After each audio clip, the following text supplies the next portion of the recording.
d'abord, j'étais un spécialiste du 3 mm. Après, je suis passé au 3 mm steeple.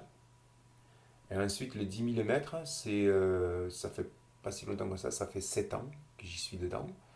Et c'est un copain qui est devenu, enfin, c'est un entraîneur qui est devenu copain, euh, qui, euh, qui a vu en moi que je pouvais faire de belles choses sur le 10 mm.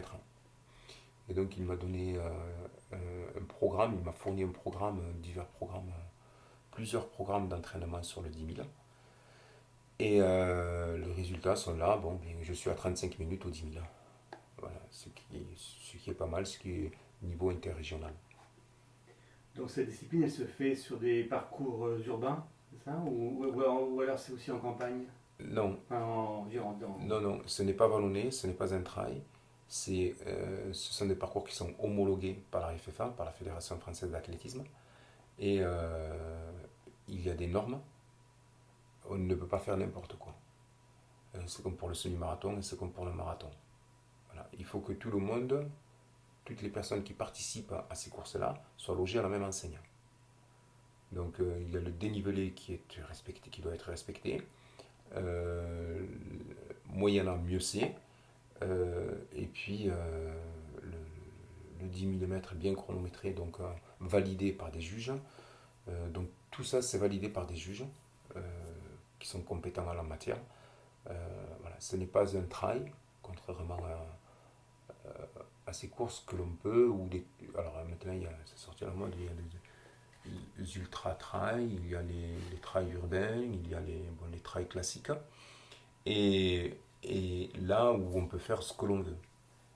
Mais moi, après, ce que je trouve décevant ou désolant dans ces courses-là, c'est que j'ai été surpris par un coureur ou par un organisateur qui m'a dit alors, comment tu l'as trouvé ce trail? J'ai dit il était difficile. Il m'a dit tu as vu un peu la surprise que je vous ai mis, hein? Et puis j'avais envie de lui dire ouais mais c'est pas sympa. Parce que le coureur qui vient là et qui veut se régaler, eh bien le terrain est tellement accidenté qu'il risque surtout de se blesser. Et donc voilà, après c'est chacun... Il y en a qui font quand même attention, certains organisateurs.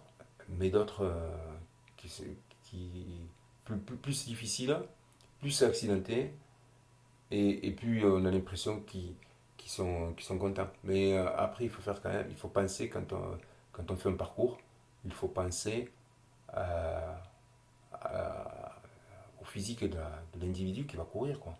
D'autant plus que c'est tout le monde qui peut participer. Alors que sur les 10 000 mètres, sur les parcours semi-marathon, eh bien, en général, de manière générale, ce sont les licenciés. Voilà. En plus, j'imagine que la préparation et l'entraînement pour un trail, pour un plat, par exemple, on appelle ouais, C'est pas la même. c'est pas le même. Voilà. Non, c'est deux méthodes d'entraînement différentes.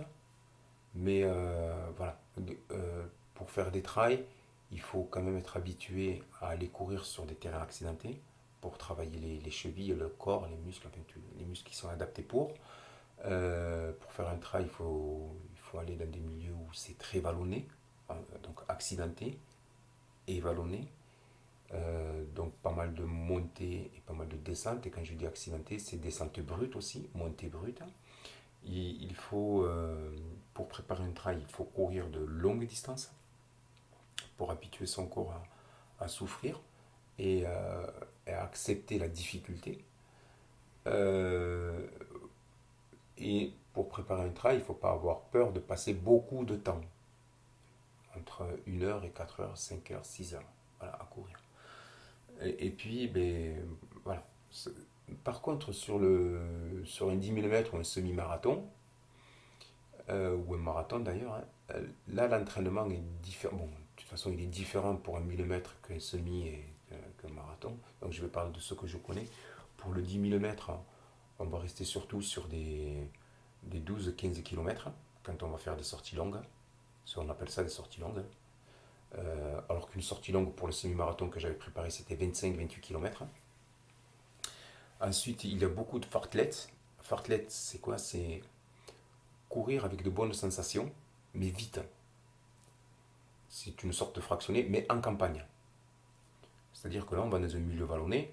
Là, dans un milieu vallonné, pas à l'extrême, pas comme dans les pas comme dans les trails. Un milieu où c'est assez un petit peu accidenté, mais pas sans trop. C'est pour consolider les chevilles.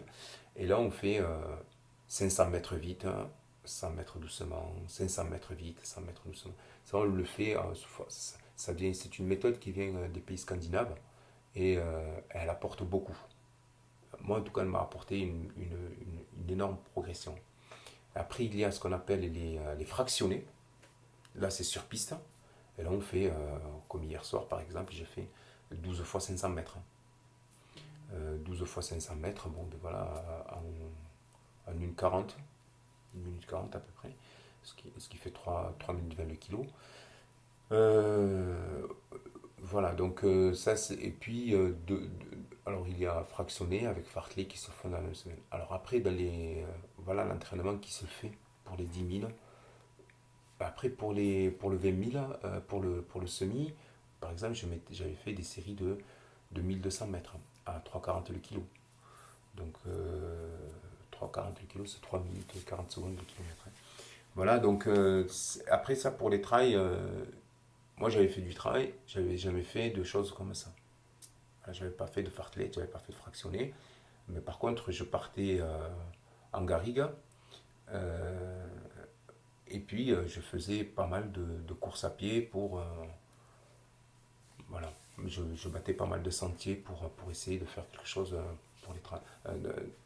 Lorsqu'il y avait des compétitions de trail, enfin, compétitions entre guillemets, mais lorsqu'il y avait une sortie trail. Voilà. Mais c'est deux mondes différents.